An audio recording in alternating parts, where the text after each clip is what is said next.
This week we're going to continue our work with the elements of art. These are our key ingredients, or known as tools for artists to use to create beautiful works of art. Last week we looked at shape. This week we're going to look more at line and texture. There are a variety of different types of lines that you'll be able to use, and you can even incorporate those shapes that we learned last week. When repeating them over and over, you create all different types of textures, feelings, and looks to your art. We're going to be looking more at landscapes. So I'm sharing a variety of different photographs that I had in my classroom of all the different landscapes around the United States and in North Carolina. I'm going to choose one to focus on in my project this week. So if you would like a photograph of a landscape, find one around your house, maybe in an old magazine or something, or a book, or you can use the one I'm looking at this week. I'll let you decide. A landscape is a big body of land that involves the horizon. So do make sure when you're looking through books and magazines, when you're looking for your own, or even on the internet, make sure you find something that has a wide view to it and it has a horizon line in there. I put in a couple of my own paintings that I did of some landscapes in the past. Sometimes I make them realistic, sometimes I have a little fun abstracting them. All right, once you have chosen your landscape, you want to take a pencil and just lightly guide your hand over it, not writing on it, but see if you can find the variety of different lines that go from left to right in your photograph. This will kind of help organize your space on your paper. And it will actually decide the type of lines that you're going to be using for this project.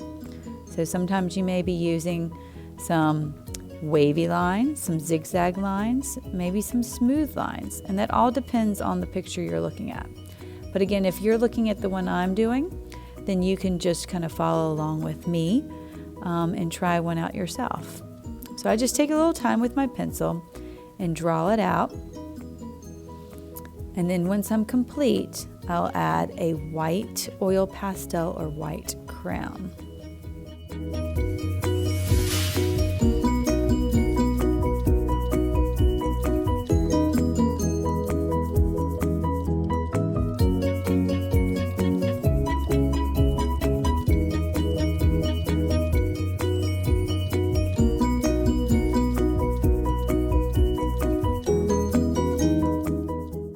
So once I complete a lot of the horizontal lines, the lines that go to left to right, I'm going to take a white crayon or white oil pastel and outline.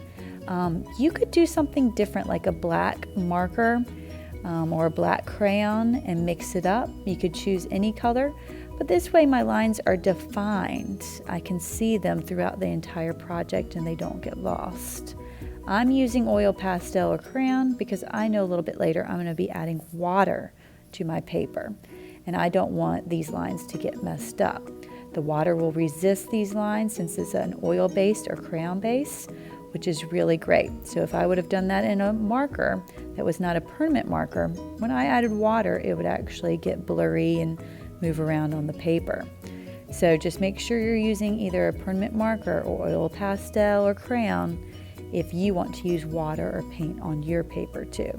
If you're not going to be painting, then you kind of have a little bit more options of what you would like to do. I even like to add a little bit of white that I see in the photograph before moving on to any other materials.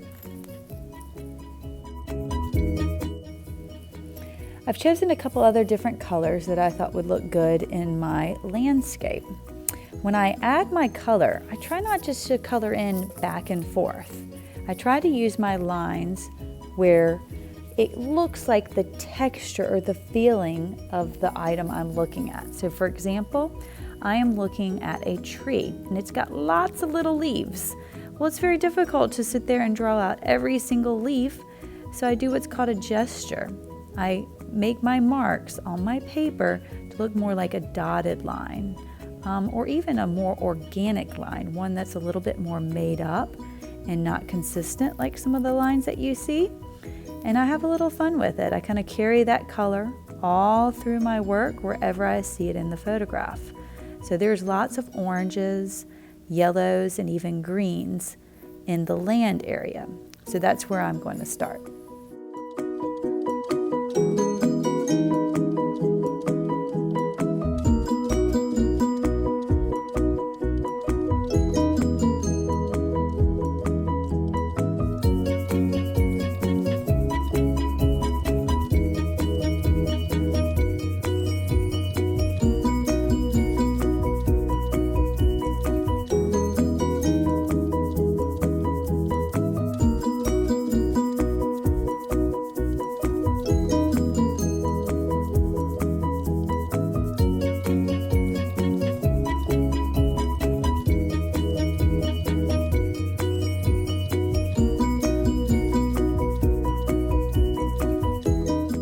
So here I'm using color pencil. I like to use a variety of different materials when creating my landscapes, or any works of art really, because it allows me to get a variety of different lines and textures.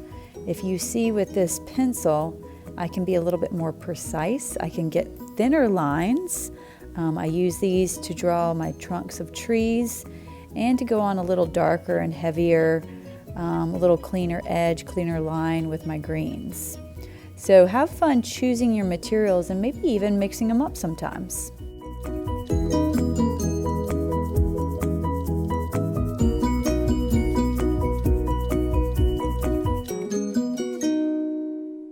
Now that I'm all done adding color with a lot of different variety of lines, I'm going to add a little water on top.